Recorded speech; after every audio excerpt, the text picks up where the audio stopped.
So you mentioned, John, the F-150 Lightning, how this can be a really important product for Ford, maybe an important product for the image of electric vehicles in the U.S. What are we seeing as far as updates on the Lightning and Ford's EV plans?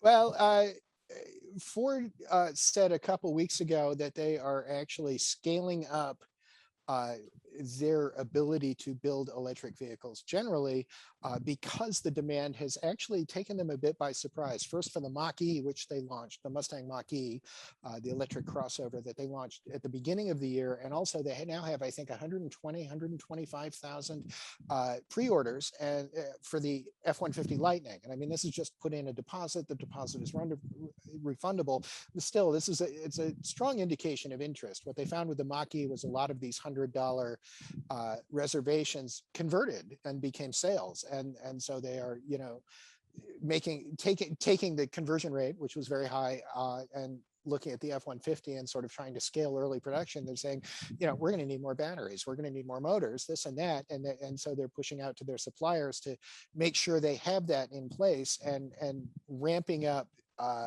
their production capability and ramping up their volume expectations, assuming we get past the chip shortage, for this thing when it launches in the first half of next year. Yeah, so you mentioned the F-150 Lightning, that 120,000 reservations. That's really significant. Why is this product, you mentioned more broadly, something that you think is important for EVs in general, or could be? Because it's an F-150. The Ford's F-Series pickups are the best-selling vehicles in America. They're driven in red states, they're driven in blue states. Americans are ornery people, and we disagree on many things, but we like pickup trucks. Certainly, an awful lot of people do. And this is the pickup truck. It's the most visible pickup truck. And Ford is building, and Ford is bringing it in at a reasonable price. They are targeting commercial fleet customers who will see a real return on their investment, or total cost of ownership that is considerably to their advantage versus maintaining an internal combustion fleet. Ford is making this case strongly to their fleet customers.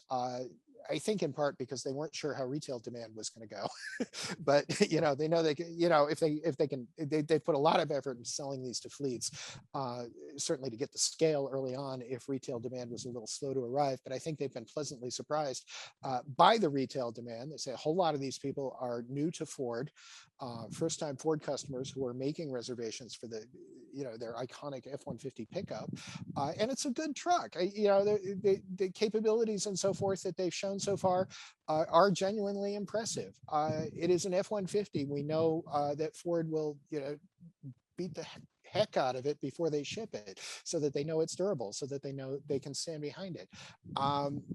It's a product you can buy with some trust. If you've had F-150s and Ford says, okay, here's the electric F-150 and went through our same durability cycle that all our F-150s go through. We've tested it. We'll stand behind it with the full warranty. You know what you're getting. I think a lot of people are really liking that. And as I said, that's across America. That's not just, Teslas for elite tech people or whatever. It's, this is the everyman product, the every woman product, even to some. They do sell a fair number of them to women. I was actually surprised by that when I learned that a few years ago.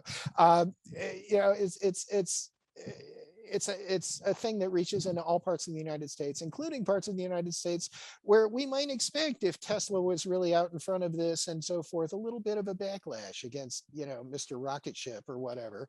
And so I think the F-150 is a key product to help move Americans to electric vehicles. And again, by prioritizing commercial deliveries early on and commercial sales early on, what you'll see is a lot of people driving them at work, and they come home and say, man, that's a nice truck. I'm going to get one.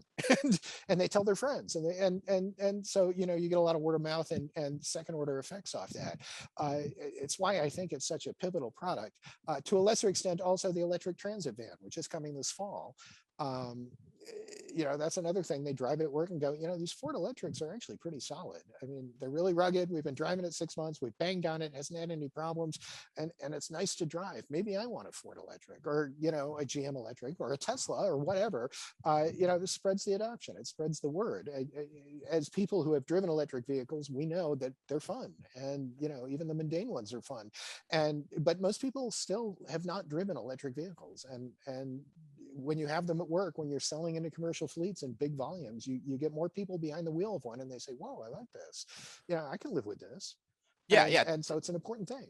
yeah. So just in a sentence, basically bridging that gap from the white collar driver to that blue collar driver, the everyman, every the Sure, the regular frontline coastal worker. driver to the heart of America driver, however you want to put it, the blue state driver to the red state driver, whatever you want to say. Yes, it is. It's a product that can do that. All right. Any last thoughts here on Ford, John, before we move on to GM? One thing to note is that a lot of Ford's profit came from its financial services arm. And what's going on there is that as new cars have become harder to buy, used car prices have soared. We know that. We know that's a big component of when people say, oh, consumer price index is up in the United States, inflation is going on. We know a lot of that is cars, new and used vehicles, light vehicles. What Ford Credit is finding is that the vehicles they get back off lease are selling for very, very, very good prices at auction. So they had a record quarter, Ford Credit, Ford's financial services arm. That drove a lot of Ford's profit when we might have expected a loss in the second quarter.